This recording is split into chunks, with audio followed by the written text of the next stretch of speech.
ബലാത്സംഗ കേസിൽ റാപ്പർ വേടന്റെ മുൻകൂർ ജാമ്യാപേക്ഷയിൽ വാദം പൂർത്തിയായിരിക്കുന്നു. ബുധനാഴ്ചയാകും കോടതി ജാമ്യാപേക്ഷയിൽ വിധി പറയുക എന്നതാണ്. പരാതിക്കാരി ഇന്ന് കൂടുതൽ തെളിവുകൾ ഹാജരാക്കി. സോഷ്യൽ മീഡിയ പോസ്റ്റുകളല്ല കോടതിക്ക് വേണ്ടതെന്നും നിയമപരമായ കാര്യങ്ങൾ പറയണമെന്നും കോടതി വിമർശിച്ചു. തന്നെ കുടുക്കാൻ ഒരു സംഘം ആളുകൾ പ്രവർത്തിക്കുന്നുണ്ട് എന്ന് വേടൻ കോടതിയിൽ പറഞ്ഞു. വിഷ്ണു സുരേഷ് വിവരങ്ങളുമായി. വിഷ്ണു, കഴിഞ്ഞ ദിവസങ്ങളിലും ഉണ്ടായിരുന്നു വാദപ്രതിവാദങ്ങൾ. ഇന്നിപ്പോൾ എന്താണ്? കൂടുതൽ സമയം വേണമെന്ന് കഴിഞ്ഞ ദിവസം തന്നെ പരാതിക്കാരുടെ അഭിഭാഷക പറഞ്ഞതനുസരിച്ച് സമയം നൽകി കോടതി. ഇന്നവർ കൂടുതൽ രേഖകൾ ഹാജരാക്കിയെന്നാണ് നമുക്കറിയാൻ കഴിഞ്ഞത്. എന്തൊക്കെയായിരുന്നു ഇന്ന് കോടതിയിൽ നടന്നത്? അനുജ, ഏറ്റവും പ്രധാനപ്പെട്ട കാര്യം റാപ്പർ വേടനെതിരെ മറ്റൊരു കേസ് കൂടി എറണാകുളം സെൻട്രൽ പോലീസ് രജിസ്റ്റർ ചെയ്തിരിക്കുന്നു എന്നുള്ളതാണ്. പരാതിക്കാരുടെ അഭിഭാഷകയാണ് ഇക്കാര്യം കോടതിയെ അറിയിച്ചത്. ലൈംഗിക അതിക്രമവുമായി ബന്ധപ്പെട്ട് 354 പ്രകാരമാണ് വേടനെതിരെ കേസെടുത്തത്. മുഖ്യമന്ത്രിക്ക് ലഭിച്ച പരാതിയിൽ ഒരെണ്ണം എറണാകുളത്ത് കൊച്ചി സിറ്റി പോലീസ് കമ്മീഷണർ കൈമാറിയെന്ന് കഴിഞ്ഞ ദിവസം നമ്മൾ റിപ്പോർട്ട് ചെയ്തതാണ്.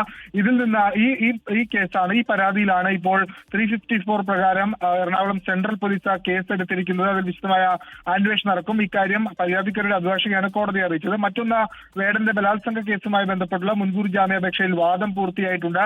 ബുധനാഴ്ചയാണ് മുൻകൂർ ജാമ്യാപേക്ഷയിൽ വിധി പറയുക. ഇന്നും കോടതിയുടെ ഭാഗത്തുനിന്ന് നിരന്തരമായ ചോദ്യങ്ങൾ ഉണ്ടായിരുന്നു. സോഷ്യൽ മീഡിയ പോസ്റ്റുകൾ എങ്ങനെ തെളിവായി പരിഗണിക്കാനാകും എന്ന് കോടതി ആവർത്തിച്ച് ചോദിക്കുന്നു. ഇത് പൈസ കൊടുത്താൽ ഇപ്പോൾ കമന്റും ഡിസ്ലൈക്കും അല്ലെങ്കിൽ ലൈക്കും ഒക്കെ ഇടാൻ പറ്റുന്ന സാഹചര്യമുണ്ട്.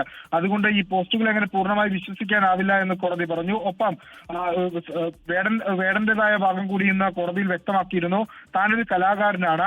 ഈ കേസുമായി ബന്ധപ്പെട്ട് തന്നെ കുടുക്കാൻ ഒരു സംഘടിതമായ ശ്രമം നടക്കുന്നുണ്ട്. അതിന്റെ പക്കൽ തന്റെ തെളിവുകളുണ്ട്. അതിൽ ചില ആളുകൾ മനഃപൂർവ്വം തന്നെ കുടുക്കാൻ ശ്രമിക്കുന്നു തുടങ്ങിയ കാര്യങ്ങൾ വേടനും വ്യക്തമാക്കി. ഒപ്പം കോടതി പറഞ്ഞൊരു പ്രധാനപ്പെട്ട നിരീക്ഷണം, ഉഭയകക്ഷി സമ്മതപ്രകാരമുള്ള ഇത്തരത്തിലുള്ള ലൈംഗിക ബന്ധങ്ങൾ അത് ഒരു ഘട്ടം കഴിയുമ്പോൾ പ്രശ്നങ്ങൾ ഉണ്ടാകുമ്പോൾ അത് ബലാത്സംഗമായി മാറുന്നത് നിയമപരമായി നിലനിൽക്കില്ല എന്നാണ് കോടതി വ്യക്തമാക്കിയത്.